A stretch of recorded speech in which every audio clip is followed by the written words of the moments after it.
What's good? What's good, y'all? You know it's another episode of the GAWDSCAST. We got one hell of a show for y'all out here. As y'all know, we just did the draft, so we got a lot to talk about. We're going to be walking through our thought process during the draft, why we picked some players, why we missed some players, and then we're also going to be ranking these teams out here so y'all can see how some gods draft in this motherfucker. So, you know, they can try to see. Yeah. They can try to see. They can't be with the thought process because these drafts go crazy, yo. That's facts. That's facts. So, as always, we got my man Dan. We got my man Jahan. You know, y'all know what time it is. But let's get into it, man. Let's get straight into it. But I mean, how y'all doing? How y'all feeling today? Oh man, I'm ready. I'm ready for this show. Let's go. Let's get it. Dan over here thinking he drafted an all-star team. His team is mid. Dan's feeling himself. I can feel that. Dan's feeling himself already. I ain't even gonna hold him. Let's go. All right. Well, let's hop into it. So, the Gawds draft right here, man. You know, I wanted to go through these teams, and can we pull up like the draft positions and like and where let's everybody? Do this. Let's just go to the draft results, man. Let's pull up these draft results. Oh yeah. Round by round. Here we go. To hate. Okay, you know what I'm saying? I gotta go straight to it. Straight to it. Let's see. If all right. Just a little bit. Zoom out. Yeah. There we go. Right there. There we go. Okay, so round one.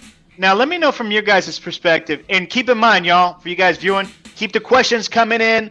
You know, we'll respond throughout the show. Put your question up. It's all love. But in round one, in your guys' opinion, and keep in mind, this is a super flex draft, y'all. So we got to start.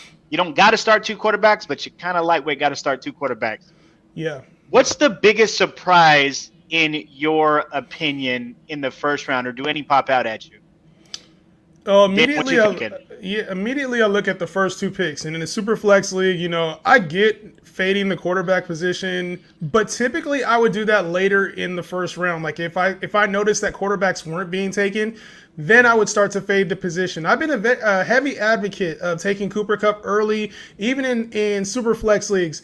But I think in this kind of draft where you're drafting with a lot of heavy hitters, with people who know their shit, like you can't take that for granted. So taking Cooper Kupp early, if the rest of the draft didn't pan out, and Christian McCaffrey at number 2 was very surprising to me. Yeah, I'll just piggyback off that. Yeah, man, super flex leagues are very different. You don't know exactly, you know, who's in your draft, who's not. You know, we promoted this league for a while now. You know, he had a lot of people that wanted to join last year. Not so many people that wanted to join this year. I feel like they, you know, a little scared, man, a little scared. So a little timid. You know, with Superflex, it could go one of two ways. Usually in Superflex, the first 7 to 8 picks is usually heavy quarterbacks. So I think one of the biggest surprises, you know, is just seeing the quarterbacks fall. That's just it was a surprise to me. Yeah, I gotta second that, right? Like in a super flex league with me having the 6th pick, I love getting Justin Jefferson because I did think that, you know, the top 3 quarterbacks in my opinion are going to be taken. In this case, it was only 2, but at the same time, I gotta grab Jefferson with in any leagues that I get a chance to, because normally he's not falling there. So, but as far as like, for example, the number 2 pick, Christian McCaffrey, there's a lot of hype going out there about Christian McCaffrey. I've been trying to spread the word that, hey, listen, those injuries are not just a fad. I see them more as a trend. And we talked about this on past podcasts, but to take him second in like a normal draft, I get the justifications because his upside is crazy.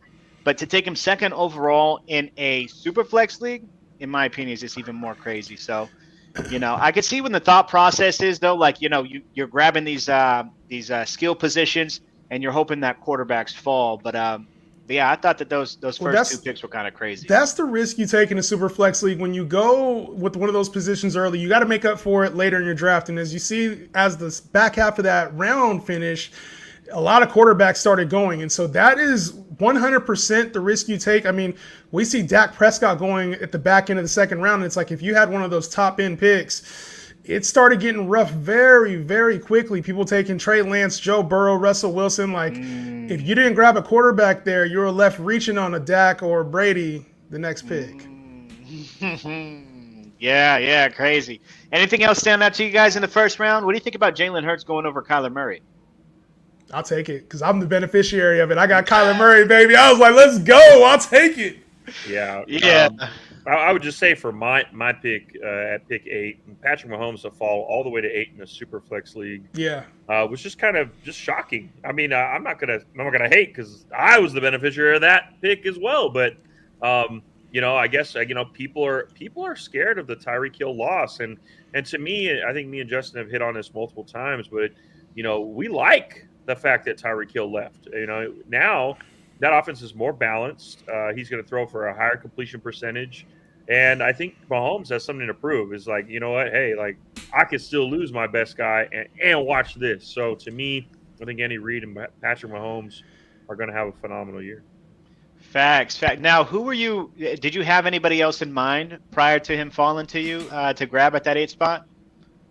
I was seeing Mahomes go outside of the top 3. I'm just like, oh, please give me a chance. So I didn't really have too much in mind. I probably would have taken Lamar if Lamar was there.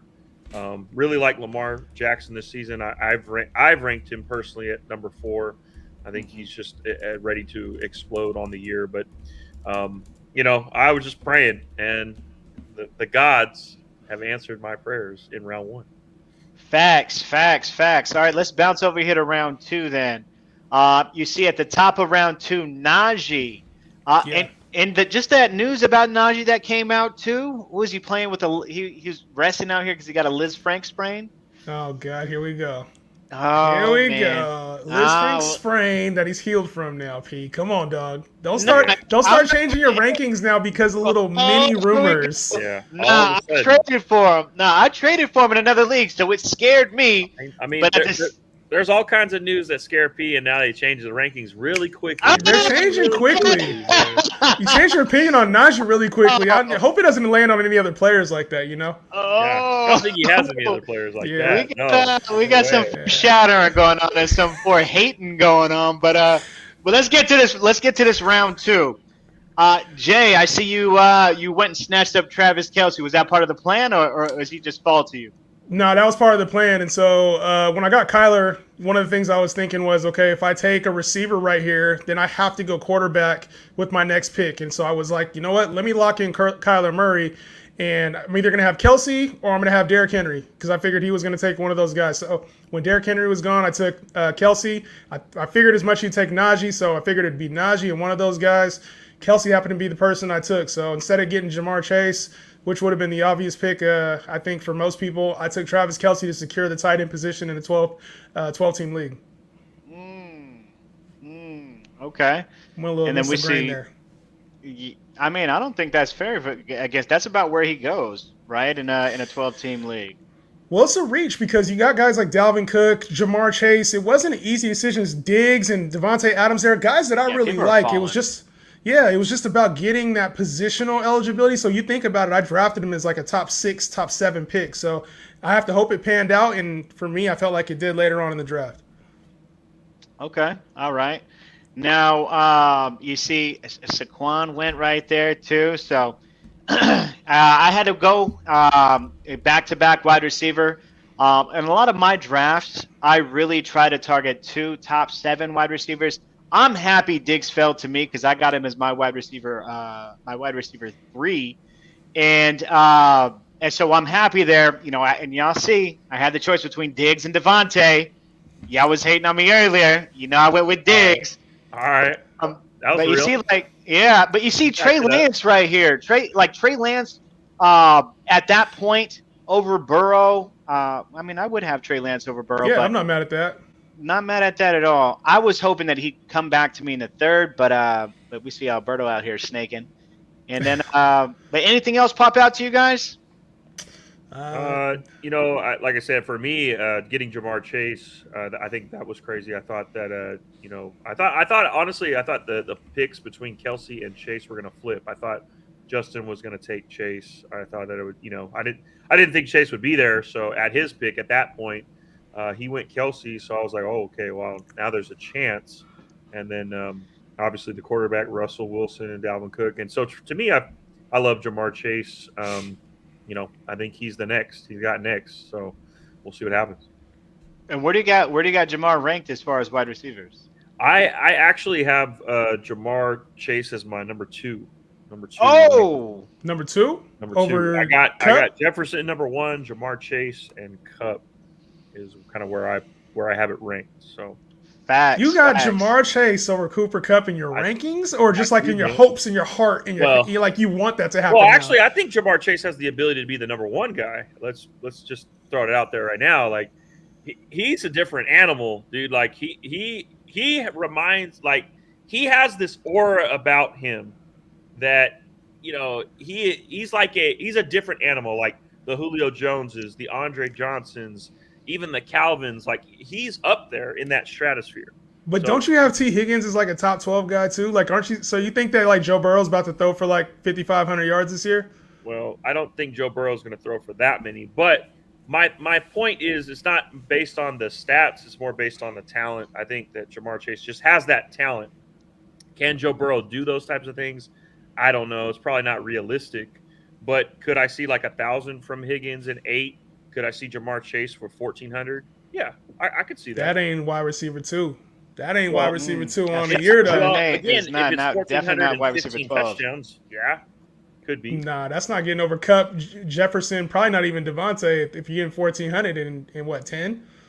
Well, yeah, again, he has to go over 10 for sure. I mean, he's got to hit 12 for me. But like I said, it's more of my thought process on the talent more than the stats, because I think the Bengals are very balanced. And that's a good thing, because they need to win the Super Bowl, right? That's the whole goal of football, is to win. So to me, I don't think they should be one-dimensional, and I think that Burrow can do enough.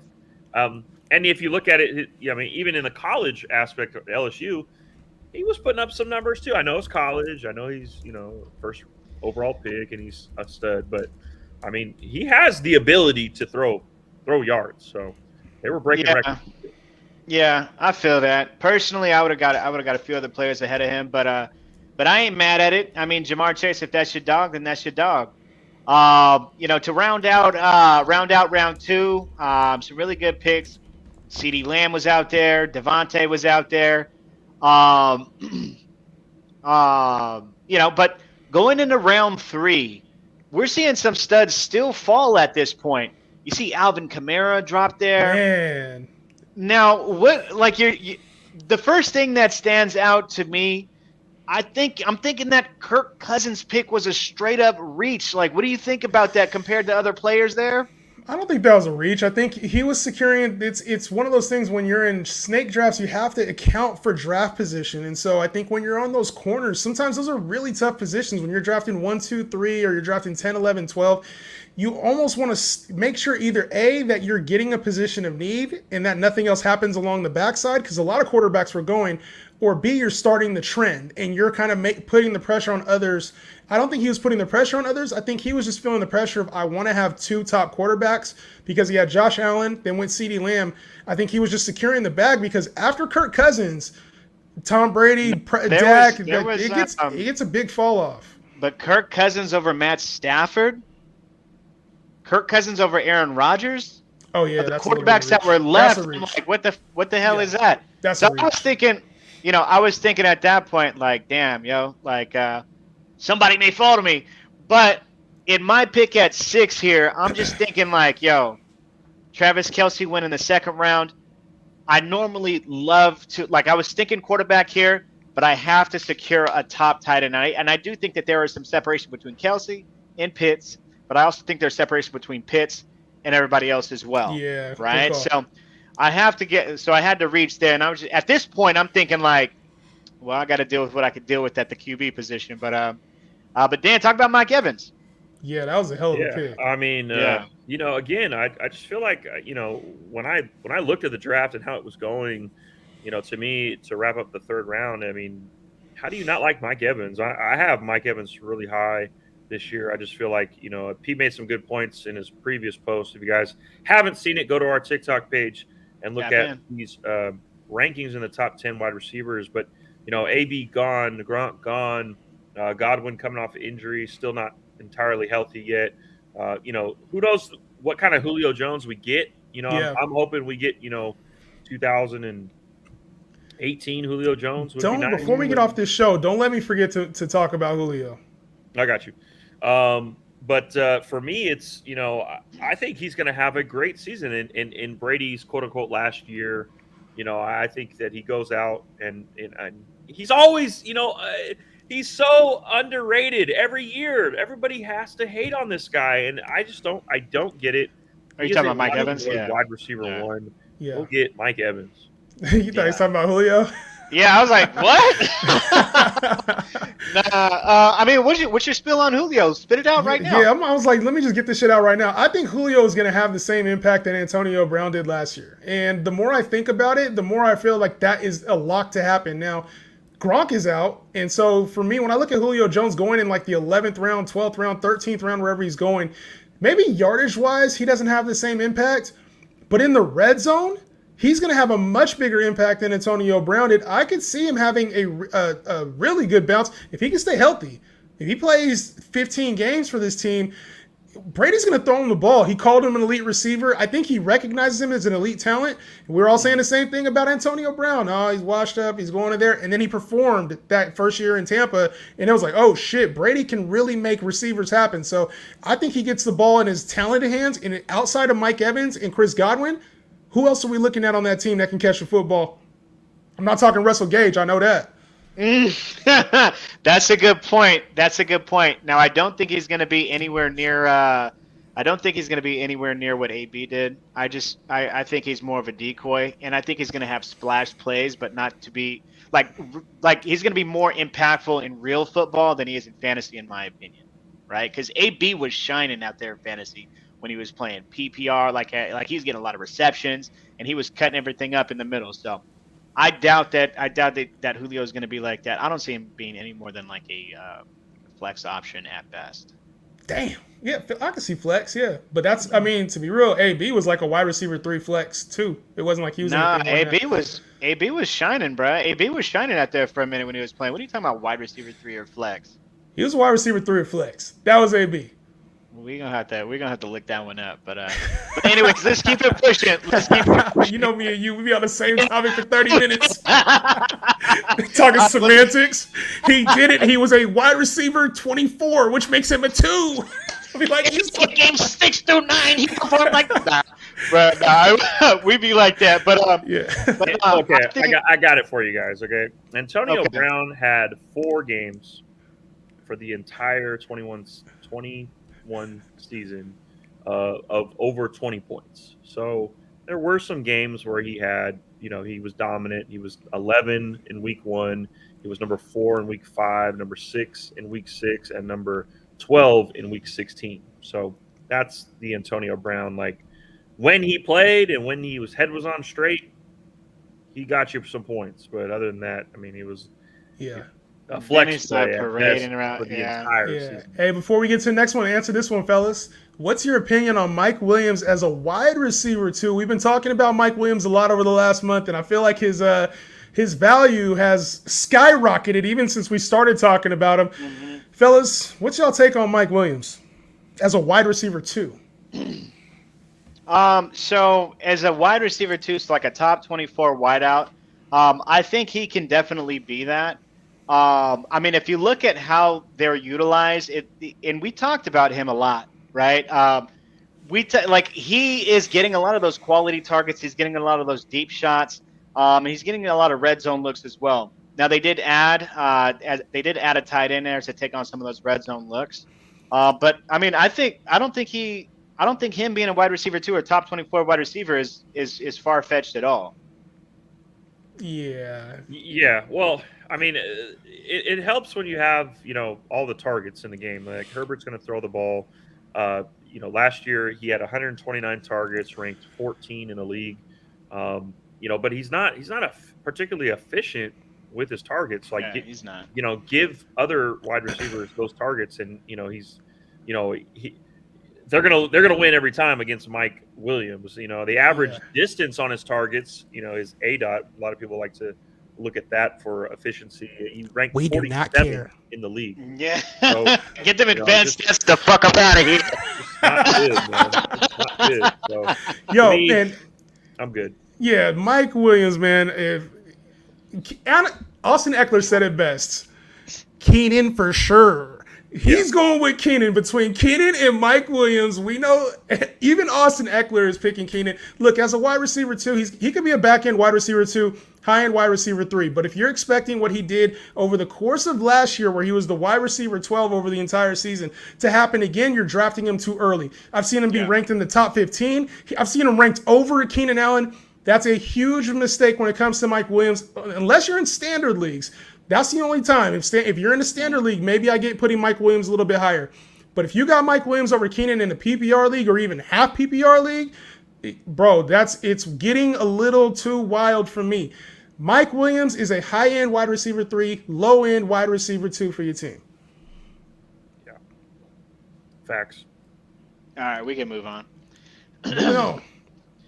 Yeah, so, anything else jump out to you guys about round 3 here? No, let's move it. No, let's keep it moving. So, a couple questions coming in about A.J. Brown and Keenan Allen. Funny enough, those two were both at the top of the 4th round. Let's talk about AJB, because I actually skipped Keenan Allen for AJB. Now, what are your guys' thoughts on that? No, because you skip AJB for Keenan Allen, you mean? Yes, I took Keenan Allen ahead of AJ Brown. I have Keenan Allen ranked over AJ Brown in my rankings. Mm-hmm. I don't. I got AJ Brown over Keenan Allen in my rankings. I think, Keenan is getting older, but I don't think that has much to do with it. Keenan's primary targets are between the 20s. We see him get very little red zone targets. He's going to get you PPR numbers when he's healthy, right? Personally, I got burned by him in the last 5 or 6 games. I don't know if it was a health reason or whatnot. He was out there on the field, but he was putting up pedestrian ass numbers. So I'm a little jaded on his ass. But just to be real, it's more so to AJ Brown. I have him as a top 10 wide receiver this year. Yeah. Well, I'm going to comment on it. I think, I made a ton of posts. I'm very high on AJ Brown. I think that AJ is, he's entering his prime. That's what I do like. I like the fact that the Eagles gave up a 1st-round pick and paid him. So, they have to make him look good. They have to pepper him with targets to make the deal look good. That there is a reason why, they paid so much for him. And so with that being said, you to a fault, teams do things to a fault. Now, the Eagles are very good at what they do, and I think that they probably come out and win that division outright. Because they find efficient players all over the field, and they don't overreach on non-value like the running backs, right? Their running backs, they love running back by committee. They don't ever reach for one. They don't ever trade for one. They don't go crazy. They're kind of just like the Bills. Like the Bills don't go crazy for running backs. They're very analytical when they draft. So, I really like AJ Brown. I think it's a huge upgrade to Jalen Hurts. I don't have Jalen Hurts being a QB1 as far as the one overall. I think at best he could hit top 5. I see it more or less low end, top 10 to top 12 season for Jalen Hurts. I'm very low on Jalen Hurts. Yeah, that's confusing to me. I think that's confusing to me because if you have AJ Brown as a top 10 wide receiver, that means you're probably expecting AJ Brown to have a very good year, which means Jalen Hurts would probably need to surpass his career normals of between 3,000 and 3,300 yards.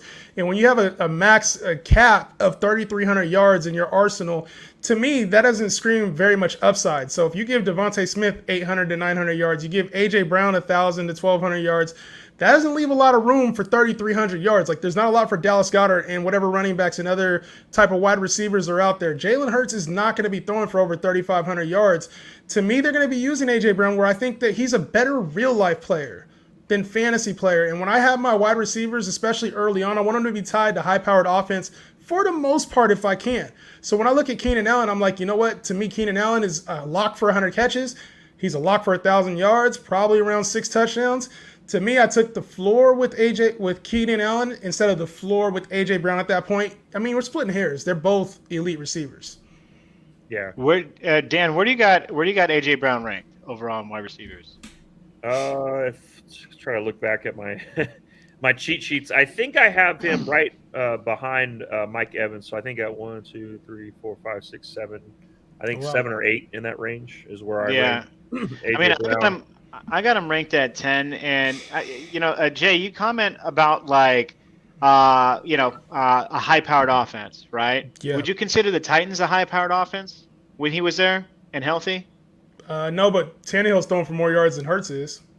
And how many yards would Tannehill throw for? Like 42? Well, during AJ Brown's top 12 season, where he hit a wide receiver 1, Tannehill threw for 3,800 yards. He had 266 yards rushing, a total of 33 passing touchdowns. Yeah, Hurts ain't hitting that, dog. Hurts is at like 16 passing touchdowns and like 3,100 yards last year. You see, I have to disagree, right, with the 16 passing touchdowns. I mean, Dan said it best, right? They invested in A.J. Brown. They gave up draft picks. They paid his ass. The one thing that they were lacking last year on offense, well, they're lacking a few things, but they did not have a wide receiver at all outside, with respect to Smith, his rookie year, 160 pounds. But I don't understand how you can – I guess I don't get how you can – add A.J. Brown and still have him throwing for, like you mentioned, like 16 touchdowns. Like, what are you talking about with that? Well, it's volume. It's not even necessarily like, hey, they got a better receiver, so now he's going to throw for more yards. A lot of times when you have quarterbacks that rush the ball more and teams that run the ball more, there's not as many attempts. Like, we're not expecting, unless you guys are expecting Jalen Hurts to have a massive increase in pass attempts, which would then change the whole narrative on how he plays the game. To me, you're limited in your pass attempts. Now, A.J. Brown's going to create a couple more yards after the carry. After the catch, after the touch. So if he happens to get 3,400 yards, 3,500 yards maybe, like that would be pushing it to me. But even though you're adding A.J. Brown, to me, it's not like you're going to be adding an extra 800 yards or an extra 50 or 100 passes. That's not the way that the offenses work. So unless the Eagles change their entire scheme and Jalen Hurts changes himself as a quarterback, I just don't see that happening. And see, this is why I talk about, I don't feel like A.J. Brown or Jalen Hurts is a top 1 QB dark horse. Like I've seen people say before, like it's not going to happen. Like I don't see Jalen Hurts being even a top 5 QB. Like if you draft Jalen Hurts, just know like you're getting a QB1 for fantasy. That's about it. Like I just don't see the upside like that everybody else sees. And like I said in my thesis statement. On TikTok. I ain't gonna lie, I watched like 13 seconds of that thing, dog. I watched like 13 seconds of it. What I said was, and for the 8 people watching on live, I told you guys, I said, look, there's so many quarterbacks that have led the league in carries. Jalen Hurts led it last year. That have trended down the next year. There's only one to do it, and that's Lamar. Man, it's only one. So are we saying that Jalen Hurts is this next outlier, this next Lamar Jackson? No, he's not. He's not. Just stop it. Stop the cap. Stop the cap. Speaking of Hurts and Lamar, I think it's no question Lamar. All three of us are going to go Lamar over Hurts. Lamar off top. All right, we can keep it pushing, y'all. Hey, you already know, Trav. That's my dog. Yeah. I'm gonna tell you just like this here, though. Just continuing with this round 4, man. We've been on this for a little longer than we want. Dan, you picked Michael Pittman over T. Higgins. You really like Michael Pittman like that? Well, again, you got to remember, P. I already had. You got Chase. Yeah. I asked him the same thing I literally asked him the same thing at the draft. I was like, T. Yeah. But you made a good point though. You don't want to have them both. Yeah, that's facts. That's facts. But no, I mean Michael Pittman is dope. I like that pick there. I Justin, almost you took him got at that Keenan. Keenan pick. Yeah. Yeah. Probably would have went Michael Pittman. But then anything else that stand out? Alberto with DJ Moore right here. Yeah. No, nothing really stands out. I mean, this is kind of standard procedure, I think, going through. Mike Williams is high, people reaching. But then I get to like this middle of the 5th round, and I just see a couple things that stand out. I was like, holy shit. What's going on in the middle of this 5th round, bro? Like, the middle of the 5th round? Yeah, would you guys notice anything in the middle of the 5th round there that just kind of sticks out like a sore thumb? Even in the comments, y'all see anything? Damn. It could just be me. Do you see anything, Dan? I don't know. P over there choking on something. I don't know what it is. He's choking. Let me see. I mean, I think the first pick was a big reach. Reach. I think that the 6th pick was. And, I mean, that's let me talk about that then. Let me talk about this, okay? Breece Hall over listen, Travis Etienne. Over Travis, that's what's killing me here. Now, I'm going to tell you like this, right? So I'm looking at quarterbacks, and I'm spending a lot of time looking at quarterbacks here. And then I go and I look at wide receivers, and I'm like, okay, I could wait. And so at the time, I pull up my running backs, and Yahoo's rankings are all skewed, so they do have Breece ahead of Travis, but there ain't no excuses here. So I'm looking at them. I got limited amount of time to pick, and then I pick Breece Hall. And I'm thinking in my head, I could admit. Panic P. Yeah. Panic. I could admit. Panic P. Panic P. I like that hat, though. I could admit it wasn't the best pick, but I'm going to tell you like this. Travis, I thought you had my back, dog. But I'm going to tell you like this. It wasn't the best pick, in my opinion. I was kicking myself after that. Should have went Travis. I think I made up for it a little bit later, but yeah, I mean, give it to me, man. It wasn't my brightest day. Quick hitter, Dan. You got Amon St. Brown or Cortland Sutton, who we saw go in the 5th round. Sutton every day and twice on Sutton day. Like, ooh, the puns. Come on, man. P, who you got? Dallas Goedert or Dawson Knox? Ooh, that's close. I like Dawson Knox. And then I'll ask this one: will Justin Jefferson get the Cooper Cup 2021 usage? Absolutely, he will. Very safe player to draft. So, yeah, man, that 2nd round, that 5th round, bro. I feel like I got Michael Thomas. I reached on him a little early, but I wanted to lock in some elite level receivers. So I got him and DK on that wraparound, man. Feeling good. Feel good about the setup, bro. I really like the set. I like how it all played out. Now let me ask. I like how Sutton went ahead of Judy. I could respect that. But Waddle there, I think, is a little high. Michael Thomas there, Jay, like I've been talking about reaching on Michael Thomas because he's a player you'd want to reach on. I think that's a really good pick on your behalf. Let me ask you something. If Allen Robinson was there, would you have taken him? Automatic. It was him. That's who I was looking at. It was Allen Robinson or Michael Thomas. To be honest, the pick would have been DK Metcalf, but like you mentioned, because Yahoo's rankings are so fucked up, I didn't even see DK Metcalf down there. Like, they got him projected to be like wide receiver 40. And so for me, I was like, holy, like I didn't even see DK. I had to search for DK Metcalf, man. I got lucky. Yeah, Dan, talk about that Travis Etienne pick. Well, I was. Thank you, P. I mean, I love it. I wish, more drafts with you were like 30 seconds. Because, I mean, you just giving me. I'm an analytical guy, man. God. For Travis Etienne, and then on the back end, I reached for a guy that I like. Gabe Davis in round 6. I feel like at the end of the day in fantasy, get the guys that you want. Okay, Facts. Fantasy is 90% of it damn near is luck and praying for no injuries and schedule and matchups and all this bye weeks and all that stuff. Like, just get the guys you want. I obviously I'm a Bills fan. I want to see Gabe Davis shine, and of course outside of anything, I want to see the Bills win the Super Bowl. So I don't really care. I could have all my fantasy teams lose, and if the Bills win the Super Bowl, I'm happy.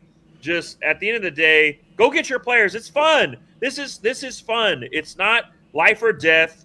Okay, we're going to give you some really good advice, and you guys are going to win majority of your leagues. Go back to that. Go get your players. Go back to that 6th round. I want to say one thing about that. Oh yeah. I got you. So that 6th round, I do think I made up pretty well from that Breece Hall debacle by coming and getting David Montgomery. I'm high on him. I got him higher than Breece in my rankings. Yahoo kind of fucked your boy up, but there I think we're good. Yeah. So hey, listen, those first 6 rounds in the books.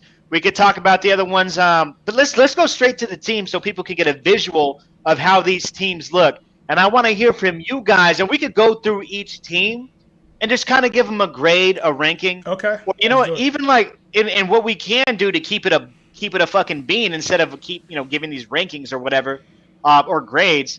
Let's rank these teams how we truly feel 1 through 10. Okay. 1 through 12. 1 through 12. Yeah. Excuse me. So, and that's gonna be a little hard, right? That will be. Let's go through the teams and give them a grade. And then we'll recap at the end. Yeah, like top 3 teams at the end.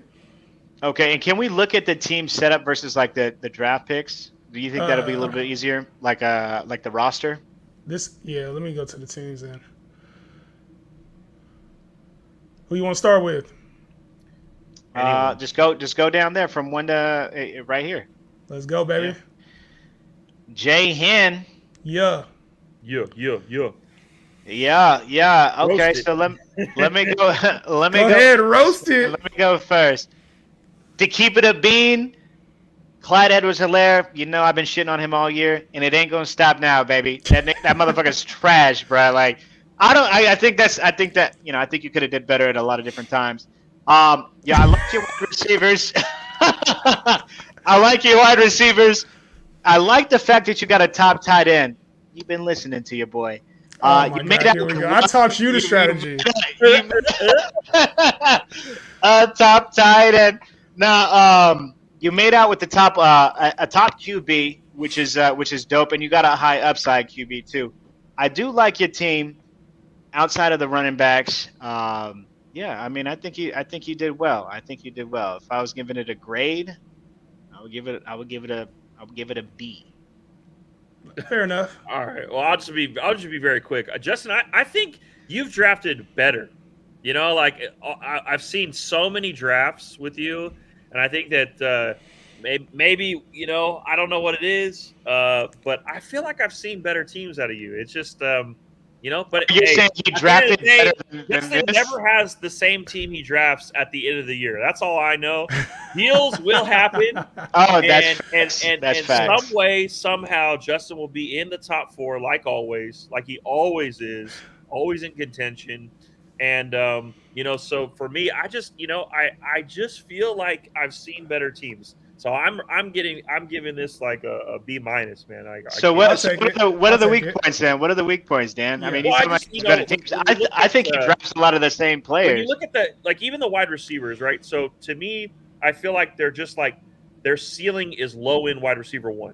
Like every single one is like ceiling low end wide receiver 1. What's wrong with that? Whereas normally Justin has at least 1 or 2 guys that have top 5 ceilings. Like they normally have that, right? I can see that. So, and then another, I look at obviously the running backs. That's not really, normally Justin is the same thing. Like, okay, if I go heavy wide receiver, I'm just going to take the rest of my team's going to be running backs. I just need 1 to hit. That's the normal kind of way. So for me, Clyde will be okay. Akers will be okay. That's if they're healthy. That's the only thing. But I don't know. It's just something about this team is like, God, it leaves something to be desired, and it's not a normal J-Hen team. And maybe because we were live, we were lit on the draft. If you guys are tuning in, and dude, we were going crazy. I guess I like this team. This team is trash. I love this team, but I don't know if y'all want my opinion on my team, if I can even drop that, or y'all just want to move on and just call it trash and not let me speak my piece. Do it. You know what I'm saying? But when you got a top QB in Superflex, you got a top 4 QB in Superflex, you have the best tight end in the game, there's going to be some lag. Like, there's going to be some points where you don't have strong. And so, to me, getting Tyreek Hill, you say, I can't have a top 5 receiver. Why can't Tyreek Hill be a top 5 receiver? Tyreek is not going to be a top 5 receiver. Why not? Going from Mahomes to Tua, anybody can be a top 5 wide receiver, right? Anybody has the ability if they wish and hope and pray and all that other stuff. He's not cracking the top 5. Fair enough. And so I got 3 other receivers who I feel like will finish as wide receiver 1s or high-end wide receiver 2s. Like, that's what I drafted him as. I wasn't trying to draft top 5 wide receivers. And then the running backs, to me, getting Cam Akers in like the 8th, 9th round, whenever it happened, to me was a steal. He's been going in that same range as Breece Hall or David Montgomery, and he fell. So I took him and Clyde, and I'm hoping if those 2 hit, it's a wrap. Just know that. If those 2 hit, it's a wrap. So... Yeah, and I like the feedback though. No, normally you don't draft quarterbacks early, and then in the second you go on tight end. So, yeah, that's why your team looks a little different. I mean, it would have been instead of Kyler Murray and let's say a Michael Thomas or DK, it would have been fucking Cooper. It would have been Jamar Chase and probably like Baker Mayfield or some other whack ass quarterback. Oh! All right. Let's move the team, man. Let's go. Pull up the squad. Pull up the squad. Let's go to P's team. Let's let these people. So he was doing all that. Before the talking, let's go to it. Let's go to it. Go ahead, Dan. All right. So, okay. So for me, Panic P was prevalent in this team right here. But I think overall it could pan out. It could pan out. The only thing is will the quarterbacks pan out? That's kind of the mystery of the game, right? So Baker Mayfield and Justin Fields, having a great preseason, okay? And preseason is a slight, not always, but it's a slight indicator of what you could see moving forward most times. Most times when you look at preseason, teams kind of just show a little bit of the feather, right? They just show a little bit of the game, and you can kind of see, okay, I can kind of see the trend. And Justin Fields and Baker Mayfield have been they're solid in the preseason. They did well, right? So I think that's the only aspect that you have, because in a super flex league and quarterbacks score points, you need a quarterback. Other than that, I like the wide receivers. Justin Jefferson should be solid. Stephon Diggs, obviously, I'm a Bills fan. I think he's a lord. But then, David Montgomery, Kyle Pierce, Dameon Pierce. Who knows? Like, Dameon Pierce has all the choo-choo train hype train going, but is he real? Is he not? They're both running backs on bad teams, which is generally what I try to stay away from as far as running back. I generally try, unless they catch passes. Now, Dameon Pierce in college wasn't a pass catcher. David Montgomery is not a pass catcher. So David Montgomery catches passes. He can catch, but he's not an efficient pass. He's not a. He had 42 catches for 300 yards last year. Yeah, I mean that's he missed a few games. Okay. Yeah. It's just not. It's not Austin Eckler's. It's not Kamara's. He's not. I'm talking about it. We got this guy in the 6th round, but I feel you. Yeah, all right. Yeah, to me, I feel like the lineup is. Give me a grade on it. I like this team. I think it's a B to B plus grade. As long as Fields and Baker pan out, and they're trending that way, so they just have to pan out. What in the hell is going on right now? Hey, yo, it's cool. Hey, I'm not tripping. I'll fly under the radar like I always do. Baker Mayfield and Justin Fields. Which one of these guys is finishing in the top 15? Please tell me. In a super flex league where you need quarterbacks, which one of these guys is finishing in the top 15? Because I don't have either of these guys finishing in the top 15, right? Then your running backs. Which one of these guys is finishing as an RB1? Because none of the guys you have on your roster right now, Breece Hall included, who you took in the 4th round, is finishing as an RB1. I didn't take him in the 4th round. You took him in the 3rd round. So you left with your wide receivers, which if they hit, you're gonna be nice, right? And Kyle Pitts, yeah. Talk about if these wide receivers hit. Now, but you also got Allen Lazard in your slot. When there's a lot of people who doubt Allen Lazard. I'm on the train with you. I think that he could be a top 24 wide receiver. But you know what I'm saying? But like at the end of the day, he's unproven. So you do have some floor there. Would be my concern. I would give his team a B- C+. I think you've drafted a lot better, and that Breece Hall pick kind of fucked you up. I'm not gonna lie. No, and I could admit that the Breece Hall pick kind of did fuck me up, because if it was Travis Etienne right there, it would be over for y'all. But I had to give y'all a chance. But I'm gonna tell you like this: my whole thought process. Now, there's a certain point if you're just taking up these skill positions, like at wide receiver, and if you draft a tight end early, you're going to have to lag somewhere. Now, in this draft particularly, there were crazy reaches all over at quarterback, right? But if there's anybody who has a chance to crack the top 15, it's somebody with rushing upside, and that's why I went with Justin Fields. Am I happy about how efficient he is? No. Am I happy about his weapons? No. But I mean, at some point, you got to take what you could get. Now, I've been shitting on Baker all fucking my life. But I'm not the biggest Baker fan, so don't worry, you got Zach Wilson down there to back him up. It's all good. Oh my God, Zach Wilson will auto draft. I gotta drop his ass too. But I'm gonna tell you like this, man. Hey, my wide receivers, I don't think anybody's fucking with. My tight end, there's only one in my opinion that's better. And I'm high on David Montgomery. Yeah, touche. I'm high on David Montgomery. So that's cap. I'm not high on him. You said you was high on Cam Akers too, and he went 3 rounds later. Yeah, Cam Akers. There was a lot of coach talk that influenced that, but y'all never gonna let me live that down. But it's good. David Montgomery's gonna outproduce Cam Akers. I can tell you that. Bet it right now on the show. Bet it. Bet. We'll put right now. Cam Akers 50 on it's good. Okay. 50 on it's good. Season. We'll hash it out. The fantasy season. Hey, hold on. Is that week 18? Oh my God! When does fantasy season end? Week 17 is when it ends. I ain't trying to. Let's talk about it at week 17 though. Let's iron all the details out week 17, depending on who's winning and who's losing. Oh my God! Okay, all right. Jay, you can pull up my rankings right now and see where I got them ranked at. Let's see where you got them ranked at. Actually, that's a good call. Let me see. Pull them up on here. No, go ahead. This is Dan's team right now. Give Dan's team a ranking. I'll pull up the rankings and see where you had everybody. Okay, Dan's squad. Now listen, Dan, I ain't gonna hold you. I think you did well, right? I do think you did well. The Pat Mahomes pick, we talked about that. Jamar Chase, I have him in my top 5. Mike Evans, I'm really high on, so that's 2 top 10 wide receivers. And then I also have Michael Pittman ranked outside of the top 10. But not too much outside of top 10. So you got 3 top 15, 17 wide receivers on your team. And I like that. I'm also really high on Bateman. I think he has huge upside.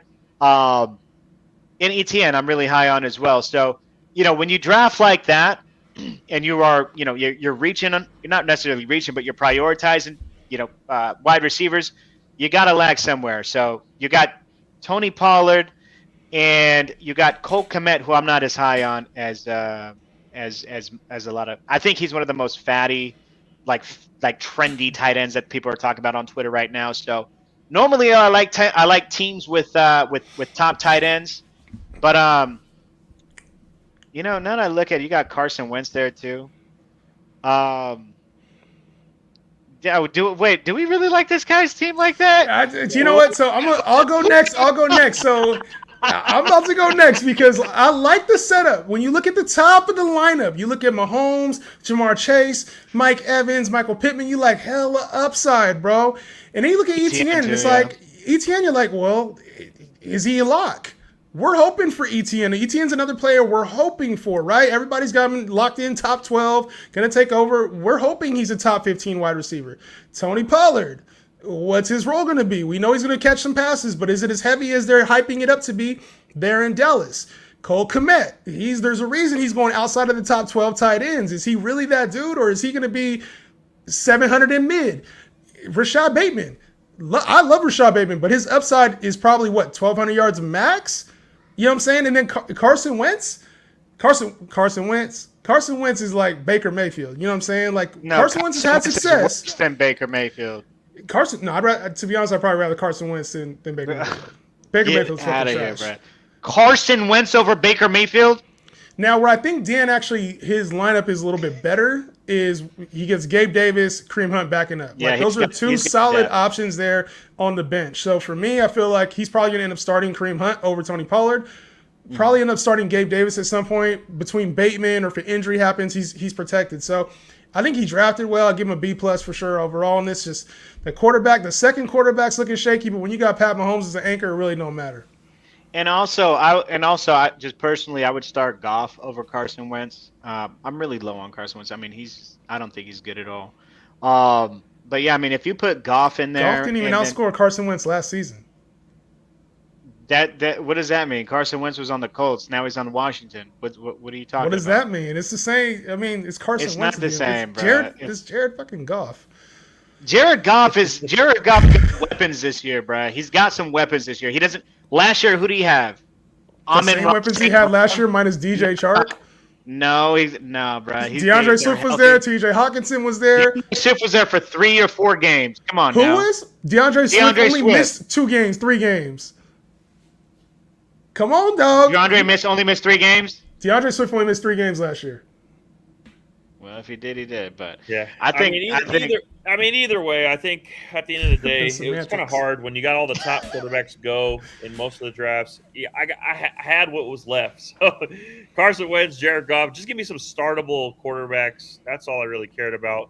But it was tough. It's a hard draft when you got studs in the draft. We got some gods in the draft. Yeah, right? there's some gods in the draft. Yeah. There's just so many. I mean, we had some talent in the draft. I think overall, those that were participating in our draft, thank you guys for joining the draft.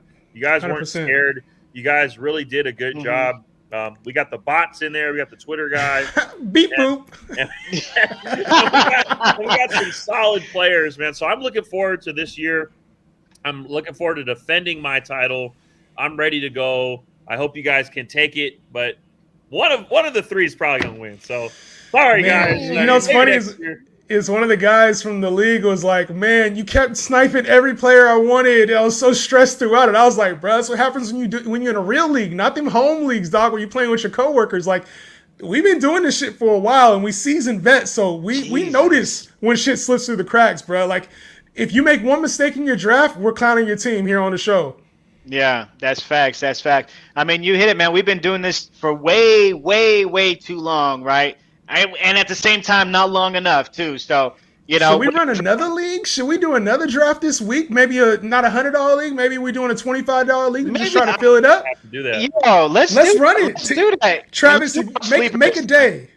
Yeah, on Sleeper. Facts. Yeah, Travis, make a day, man. We're gonna set up another one, another cheaper one. But yeah, I mean, a few other things I wanted to talk about because we all drafted some people that we may not be as high on, and wanted to go over some players. So I know you guys are ragging on Dameon Pierce, right? I get that, but who you taking, Dameon Pierce or T.J. Pollard? Tony Pollard. Or Tony Pollard, excuse me. T.J. Pollard like it was a movie. Dameon Pierce and Tony Pollard. For me, I'm still going to rank Tony Pollard ahead of Dameon Pierce. I like the fact that Tony Pollard, he has standalone value. He was standalone last year, and I think that he's going to catch a ton of balls. And so for me, if Zeke were to go down, and I don't wish injury, I really don't, but if Zeke were to go down, Tony Pollard is explosive. Like, we've seen it. And a lot of times I usually tend to go with the veteran guy more than I like the rookie. There's only a few rookie running backs that I ever liked coming out their rookie year. Obviously, that was Jonathan Taylor in 2020. But, Dameon Pierce, I don't know, man. I can't get it. If he's great, then I lost. I've been fading Dameon Pierce. He doesn't catch the ball.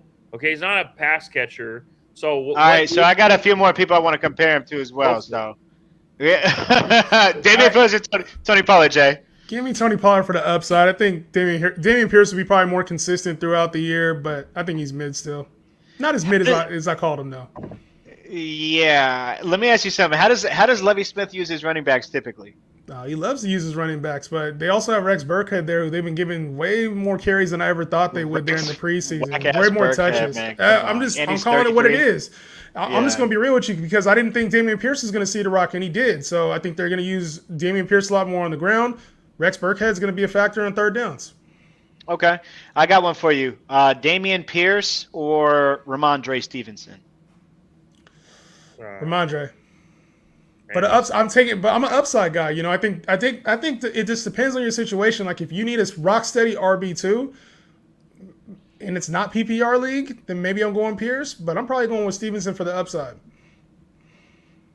I'm going to go with Dameon Pierce only because I don't like the Patriots, just like everything about the Patriots. Like obviously I'm a Bills fan, so F the Patriots. But, it's just Bill Belichick is so good at coaching that he's going to, okay, today we know that this team's weakness is this, and so I'm going to play this guy because this gives me the best advantage. And it's so frustrating. You don't know what you're going to get out of anything. And I feel like, Damien Harris is going to be a thorn in the side of Ramondre Stevenson all year unless he gets traded.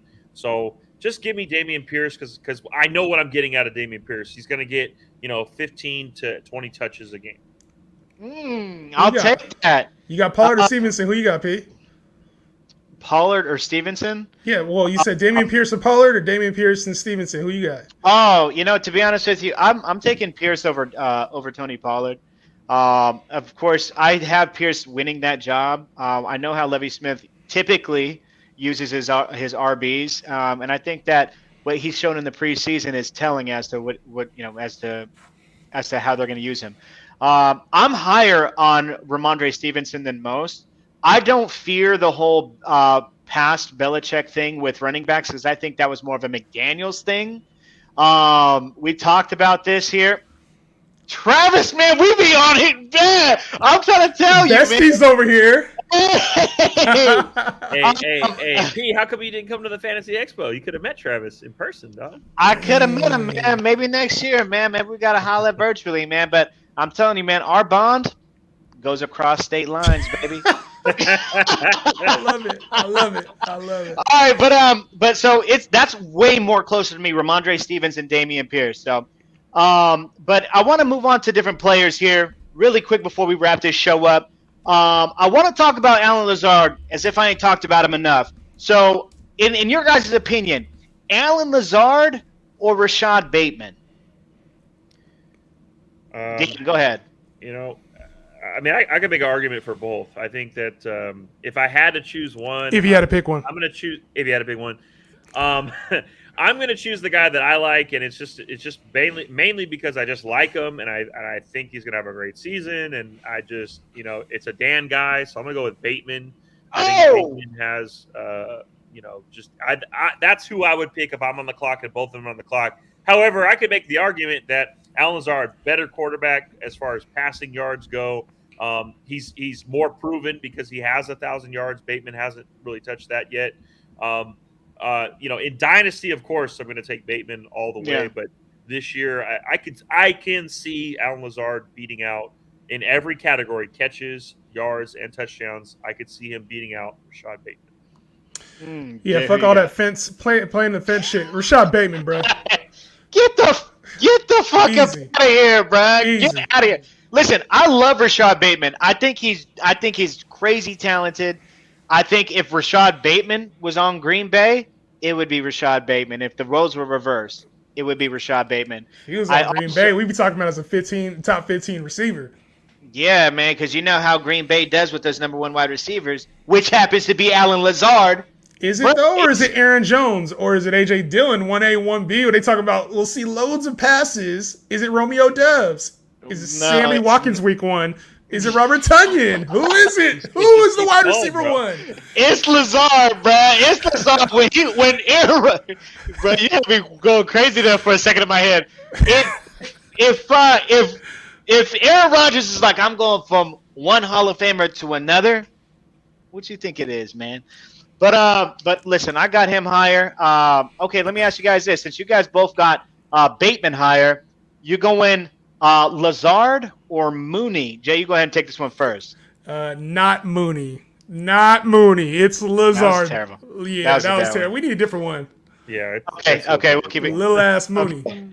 Little ass Mooney. Okay, how about this? Lazard or Amari Cooper? Lazard. I'm gonna go with Lazard as well. I just without Watson in the deal, give me Lazard. Yeah, I'm with you there. Okay, all right. So one more player we got over here. We're talking about Cam Akers, right? So I was extremely high on him. Oh, now the tune's changed. Now the tune has changed. He's not on your team. He's on Justin's team. I can't be real about it no more. Listen. Nah, but come on, P. I'm still high on him. I did fall for the trap of the coach talk during the draft. Fell for the trap. Silly me. Gotta expect better from a god.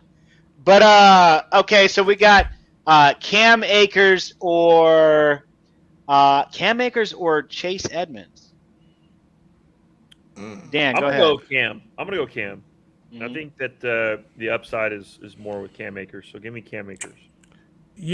Chase Edmonds isn't far behind Cam Akers. I'm going Cam Akers, but I don't think that it's as far back as people think. I just trust what Cam Akers will probably do later in the year more than I trust what Chase Edmonds will do later in the year. Now, Chase Edmonds in that running offense, you really think even Cam Akers doesn't get any catches? You really still going? Yeah, I think we've seen what Cam Akers can do. Now, if he's not fully recovered from the Achilles, it's going to tell itself early on in the season. But he's going to get stronger as the year goes on, and he's probably going to gain more trust since McVay tends to go back to the winning ways. I can see him getting the rock a little bit more. And Chase Edmonds, to me, I think the first sign of anything going wrong there is Raheem Mostert's team. Like, then he'll take over if Raheem Mostert's more productive. So to me, I feel like Chase Edmonds, I like Chase Edmonds a lot. Don't get it twisted. I think he's going to have a really good season for the Dolphins. If I'm ranking them, I got maybe a tier above. I got Cam Akers, and then Chase Edmonds is right there. Yeah. I'm going to keep it long and short here with you. It's Cam Akers. I've never been high on Chase Edmonds. He's good, but I've never been high on him. Yeah. Okay, how about this? Cam or A.J. Dillon? Yeah, I'm going Cam. Yeah, I mean, I got to go with the starter over the backup. You're kind of hoping Aaron Jones gets hurt, and on previous podcasts, I'll just bring it up again. Like, there's been a lot of injuries for Aaron Jones throughout his short career. But I think in a vacuum, I probably would take A.J. Dillon if all things were the same, but they're not in fantasy. You have to play what the cards you're dealt. And I'm going to go with Cam Akers. And Cam Akers, just a side note, he did return to practice on Monday. And he claimed that he's 100%. Like, before the soft tissue stuff, he claimed he was 100%. So I'm not sure why his ADP. It's not just in our league. His ADP went from like top 30 to like 60 just in the last week. I've seen this dramatic dip. I don't understand it, and I've never really seen anything like this where the ADP just dipped off of a minor soft tissue injury like that. I mean, I can understand why. It's like we're talking about. We don't see too many people come back and be effective from from those injuries. Yeah. And now I do think that technology and medicine, all that stuff advances. So I can see them coming back from it, but we want to see it before we react to it.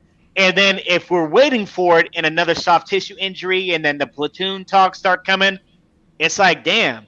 But last one here, Chase Edmonds or David Montgomery. I'm going to go Cam Akers. Yeah, Cam Akers or David Montgomery. Yeah. You said I'm going to go with Cam. I think that Cam can overtake David Montgomery, especially the offense. The offense to me is astronomically better. It's not even close. And so for me, give me Cam Akers. I'll take the upside. Yeah, to be honest, me, guys. I'm an upside guy, so I'm gonna go Cam Akers. I just don't see the upside with David Montgomery. I respect his floor. I just don't see the upside with David Montgomery, not just in the offense, but overall. They're talking about Khalil Herbert might be taking touches from him. Like, I just don't. They have been talking about that. So to me, I'm looking at the upside. If I look at the upside, I'm going with Cam Akers over Montgomery. But you're saying upside, and I just want to ask you guys this before we go. When David Montgomery has been at his best, that's what you're seeing in his upside, right? Like, have you guys not seen him perform through stretches as like a RB1, right? I mean, he does have an injury. He does have injuries that happen to him as well. But when you talk about his upside is like, are you saying it's capped, or what are you saying his upside Yeah, is? like David Montgomery is maximum like 1,100, 1,200 yards max. Like that's if everything goes right with him. He hasn't even hit 1,200. Like his top, in the season is 1,070 with that was 10 a hell of a total year. touchdowns. Like that's his 10 total. But how many games and that's was a that? solid. I'm not saying that's bad. Like at the end of the day, he finished. What did he finish at? 12 last year, 6 the year before. He was 12 last 32 year? before. So to me, it's like, okay, you do have RB1 upside, but I mean, when we look at upside, like Cam Akers has RB1 the RB1 upside, like that's his. He could have that based on his. If he comes back talent. healthy, of course. Yeah, he comes back healthy and is on an elite offense. He has that ceiling, right? He'll probably never attain that. I'm not saying he can attain those types of things, but David Montgomery does not have an RB1 season in him. It will never happen. Never on the show right now from Dan. It will never happen. So that's 2020, baby, on P's team. He knows David he's on my team Montgomery now. has broken out in a career way. He's added 30 pounds to his frame and grown 4 inches. All of a sudden, bro. No, but now with that being said, hey, we can wrap it up here. I think that's one hell of a show here. Cam Akers. Or Antonio Gibson. Cam Akers all the way. Cam Akers all the way, Corey. Couple quick questions. Okay, we got some quick questions here. Should I give up Lamar, Bateman, and Goddard for No. What? Listen. No. Mark Andrews. One thing you got to understand. Mark Andrews, although he's a good tight end, don't expect a repeat of last year. Don't. Bruh, do not. Now let me help this guy out, because I think what you're trying to say is like, are you moving all these guys for an elite tight end? This is a Kelsey offer. Like if you're gonna go get Kelsey, I'm not mad at you doing this deal, and if it's not a super flex league. So I think if it's a single QB, I'm not mad at giving up Lamar Jackson, especially if you have another good option on your bench. If you got a Tom Brady, a Trey Lance, somebody that you can rely on in your lineup, and you want to give up Lamar to go get a top end guy. It's not Mark Andrews. It is Travis Kelce if you're looking to upgrade that tight end position. A little heavy giving up Bateman, but to me, if you can go get Kelce, do it. Mark Andrews is gonna have a little bit of regression from what he did last year. Yeah, and if you can give us some more feedback as to who's on your team, then that'd be more telling. But yeah, exactly what Jay said. That's not a Mark Andrews deal. How is AJ Dillon the backup if Coach said Aaron Jones and Dillon are both 1A, 1B? Yeah, that's a good point. That's a question referring to what I said earlier. Calling you out, Dan. Getting called out by Corey. It's all good. I love Corey. Corey's been with us for a minute. So again, for me, it's more or less, Aaron Jones not going away. Okay, Aaron Jones is probably on the last year of his deal with the Green Bay Packers. Aaron Jones is going to be worked to oblivion, so that way the Packers don't have to overpay him or re-sign him. It's going to be the A.J. Dillon show in 2023 unless Aaron Jones gets hurt. But at the end of the day, he's still a backup. He's still not going to get the touches that you look for in a starter. Usually a starting running back, guys usually get around 60 to 70% of the touches, and that can be Cam Akers if he's healthy. As long as Cam Akers is healthy, he'll get that. Now A.J. Dillon probably will get goal line carries. Will be the garbage time where it's like clock killer type deal, especially if the Packers are up. I don't expect the Packers to be up in a lot of games this year. I think their defense is very good, but their offense, I got to see it. How does it look without Allen Robinson Devontae Adams? Like how is it going to be? And so to me, it's like, okay, how many touches is A.J. Dillon going to get every game? We don't know. He's very good. One of the best second running backs in the game. But for me, I'm going to go to Cam. Yeah, I ain't mad at that, man. Let's move on to this next question real quick. Do you think Derrick Henry will maintain his intense workload? Yes, do. Yeah. He's going to be solid. He's going to have a nice workload. And then to answer one more of these, how do you think the Cardinals' offense will function without DeAndre Hopkins? Yeah, I think it'll be fine. I think it's going to be the same thing. Yeah, Hollywood Brown will come in, play well, high-end wide receiver too, and then Kyler Murray's going to be great. James Conner will be great. Zach Ertz will be great. They're going to be fine. So they just have a tough-ass schedule. Facts. All right, with that being said, y'all, we appreciate you guys tuning in. Keep that same love going. Keep that same energy. Yeah, we'll keep you guys posted if we're coming up with another. Join the Discord. We're getting one going. Join the Discord.